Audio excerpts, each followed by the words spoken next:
All right, I'm on in 5, 4, 3, 2. Hey everybody, how you doing? My name is Melanie and you are watching Core Inspirations, a channel designed with social work students and professionals in mind.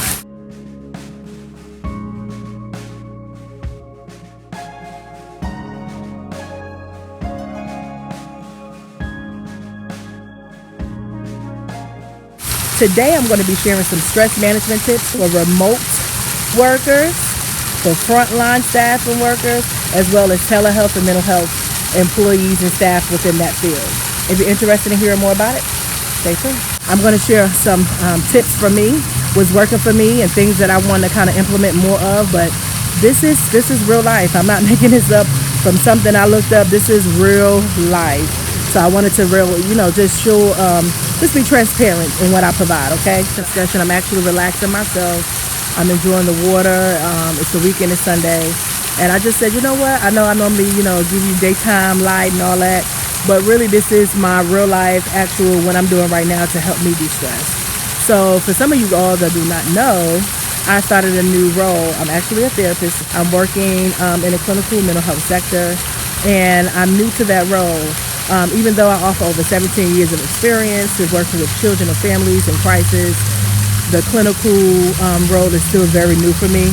So I felt like, you know what, let me just pretty much share some of my experiences in regards to stress management and really how being a therapist is really making me understand why it's so crucial and critical and essential for me to really adopt more self-care practices in my life and what I do. And I thought I would share it with you. We're going to go straight into it and get into the first tip, okay?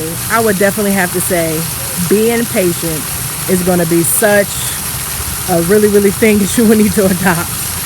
Being patient is something that I am definitely really realizing I have to take more time to understand. Understanding that things are still developing as the COVID-19 develops and the CDC and the government, things around, the economic impact payments and, people worrying about the economy, their economics, their health and wellness, their family's health and wellness. It's just a lot of stress. It's just a lot of stress.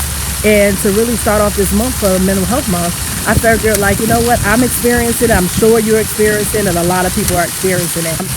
We are still finding a balance to everything. We haven't got all the answers. Management staff, employees, our government, the CDC, healthcare providers, we are still working it out. We're still discovering new development stories of COVID, the spread, the numbers are continuing. In some states, the increase and decline is fluctuating between, back and forth. So just understanding that we're still trying to find balance. Some people have never worked remote before because you're just like, okay, this is new. Sometimes people can think they like something until they do it. You're like, okay, well, you know what? This ain't really what I thought it was going to be. But really understanding, we have to be patient with ourselves. We have to be patient with other people and understand we're still learning the ropes, okay? I really want to know what some of the things you guys are doing to really manage your stress. I worked remotely prior to all of COVID. So I had some insight prior to in regards to processes and procedures and just the day-to-day already working remotely. But some people are working remotely for the first time. So this is added stress. Another one in regards to being patient, I would say in forms of communication. I feel like our communication at this particular time is pretty limited. Regards to just virtually, emails has been like the primary source of communicating, and some may require us to follow up with actual phone calls, because a lot of perception and things being perceived and messages, it can kind of go, different ways real quickly, because as of right now, we don't have that face-to-face, where some people don't have that face-to-face. And just realizing, we may have to, be creative and be patient in how we communicate with others and be patient to how others communicate with us. I feel like that is definitely something that's been beneficial to me to help me to understand, hey, take a moment, read something over again. I may not have, may have read it too fast and I may have to reread it again. Or if I have to do a follow-up email just to get some clarifications, or I may have to just dial you up hey, I got the email, but tell me what you need. We have to do these things sometimes. So just be patient and communicating as well. I would say being patient and understanding that everyone is not as tech savvy. So we may be rocking our roles and be expert in the roles and the services that we provide and resources that we render to our customers and to our clients, but everybody's not tech savvy. Tech savviness has not always been a part of people's job description. It's not a must, but because of the new virtual format that we're doing, it's something that we're still trying to work through. Understand that this also requires patience and a level of understanding that people are stressed, on top of having to work remotely, on top of have to learn new system, on top of to have to connect systems and working through some of the kinks that are naturally within the system, because it's such an influx of people, so we have to take that in consideration. So let me know, what do you feel like you are doing well in regards to being patient, and also let me know what you feel like you need to work on more. Leave a comment down below. I would love to know. Number 2, my second essential stress management tip will be consistent of understanding information overload. So as you know, physically we'll be going to meetings at particular times, but if you feel like sometimes the way I feel is just so much information, they have webinars on top of webinars on top of webinars. It's really good to be informed. It's really good to know and be informed of what's going on, new developments, but it's also a such thing called information overload, where you're getting so much information and you're really not able to really process that all the way. So I would just say pace yourself. Look at some of the webinars to see exactly what they may be offering, to see if it's something that you would benefit by knowing that particular webinar, or is it going to be something helpful for your customer or for your client. But if it's something that you feel like you already have a general knowledge of, you may not have to take that particular webinar unless it's required. And if it is required, pacing yourself. Maybe taking breaks in between before you have to actually do the webinar, or then take a break after if you can do that within your role. But information overload can be a lot, and then you have such staff members, providing emails, asking questions, customers asking questions and needing resources and needing certain things.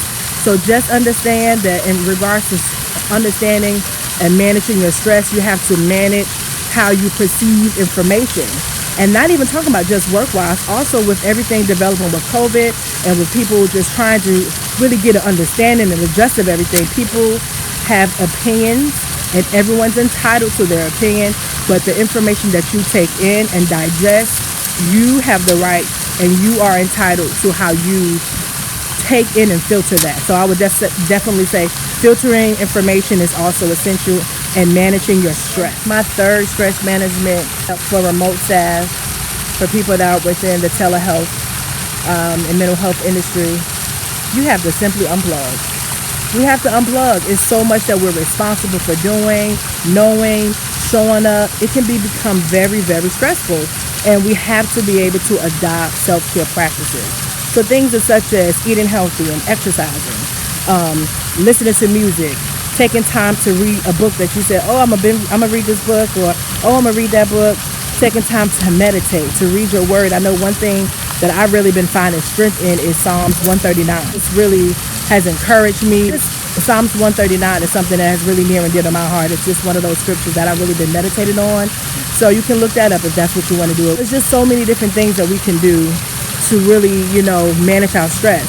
And I would just say this, if you have not developed a stress management plan or a self-care routine, I would say do that. That's something that I'm actually revamping, because I actually have to add more things within my day. I am more of a routine type person, but I feel like sometimes it can kind of be, for the people that are more routine and used to doing things at a particular time, within that time management, it can be a lot, because every day is not typical, but adding more things at a particular time and putting the time on it and saying, hey, I'm gonna do this at this particular time, I'm gonna listen to music. And I just really forgot the power of listening to some of my favorite music. Taking time out, to journal really some of the thoughts and emotions that you're having. Taking time out to check in with yourself. And you may have to limit your conversations. You may have to just kind of unplug from, your cell phones, and having so many conversations around time, having so many conversations around things, and really just take time just to renew and rejuvenate your mind mentally. All of this together, hopefully my tips have been really useful to you. If so, don't forget to comment below. Let me know what you're doing. Hopefully you don't mind the darkness, but I am enjoying the time here. It's the sounds of the water. Hopefully you're still able to hear me, but I'm taking it all in. And I just hopefully you're doing the same thing. I wanted to really show you something in real time. That's what it's about. That's what it's about. Sharing what's helping me so that you can share what's helping you and we can help each other. That's what we're about. We're in this together, okay? So don't forget to like, comment, and subscribe because that's the only way we're going to grow our social work tribe. And also make sure that you follow me on Instagram. Coreinspiration, one word. Follow me, DM me if you have any particular questions or if you want some follow-up on this video, all right? But talk to you later. Thanks so much for watching. Bye. I also forgot to mention this. I almost was about to forget this. Another self-care practice that I've been using that's been detrimental. When I say detrimental in my mental health and wellness and managing my stress has been aromatherapy. I utilize my diffuser that I have, so I'm enjoying that. And it's more like a mist, and I'm enjoying, it's like an ultrasonic diffuser. So I'm enjoying that with the essential oils, but definitely utilize that. I'm actually looking into getting an electric diffuser because I used to burn oils and I feel like it gives you such a more potent, more robust smell.